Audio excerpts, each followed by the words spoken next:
আগে একটা ভিডিও দিয়েছিলাম এই এসিটা কিভাবে অ্যাঙ্গেল ভেঙে পড়ে গিয়েছিল, আর সেই কাজটাই নতুনভাবে করতে এসেছি। এসিটা তুলে নতুন করে অ্যাঙ্গেল করে বসাবো। আর দেখতেই পাচ্ছেন পাইপটা কিভাবে মুচকে গিয়েছে।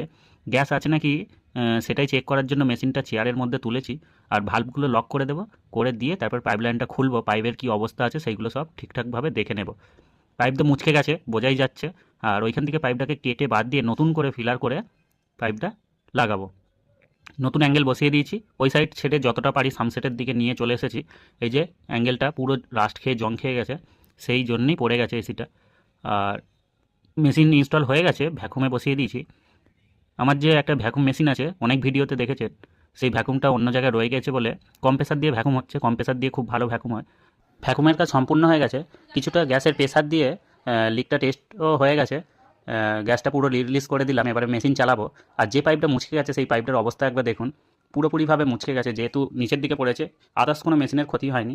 AC, fridge, washing machine, micro oven এবং গিজার যে কোনো সমস্যার জন্য যোগাযোগ করতে পারেন। আমার কন্ট্যাক্ট নাম্বার পেজে দেওয়া আছে, না পেলে আমাকে কমেন্ট করতে পারেন, অবশ্যই আপনাকে গাইড করে দেওয়া হবে। এসিটা সম্পূর্ণভাবে চলছে, খুব সুন্দর ঠান্ডা হচ্ছে। ভিডিওটা কেমন লাগলো অবশ্যই জানাবেন। ধন্যবাদ।